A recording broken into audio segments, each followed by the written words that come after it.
మంచి ప్రజానాయకుడిని అవకాశం ఇచ్చి మీకోసం పోరాడే ఒక యువకుడిని ప్రజాసేవే లక్ష్యంగా ఈరోజు కంటోన్మెంట్లో కొన్ని సంవత్సరాలుగా నాకు తెలిసైతే నేను ఒక 15-16 సంవత్సరాల నుంచి తనను చూస్తున్నా.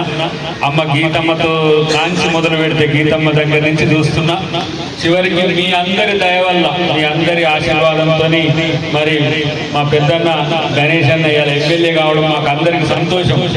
మీరందరూ గెలిపించుకున్న మీకోసం తను ఇట్లా అధికారంలో ఉండి కూడా ఇలా రిలే నిరాహార దీక్ష చేస్తున్నాడు. ఆరో రోజు అంటే నాకు సంతోషం అనిపించింది. నిన్న అన్న చేసింది ఇట్లా ఉంటే నేను చూస్తున్నా, మీడియాలో చూస్తున్నా.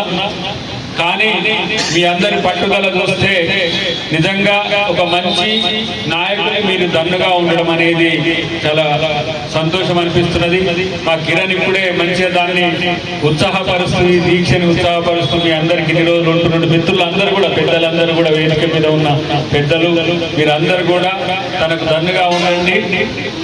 మేము కూడా గణేష్ అన్నతో కలిసి ఉన్నామని గుర్తు పెట్టుకోండి.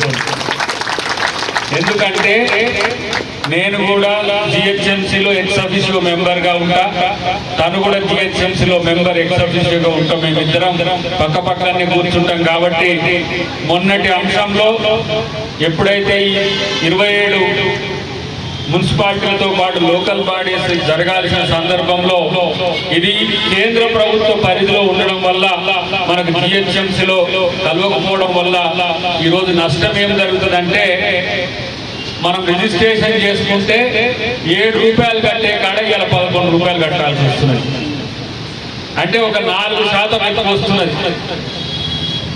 అది పేద ప్రజలకు చాలా భారం అవుతుంది. ఏదో చిన్న ఇల్లు ఎన్నో జాగా కొనుక్కొని కట్టుకుందామంటే కూడా 60 గజాలైనా 100 గజాలైనా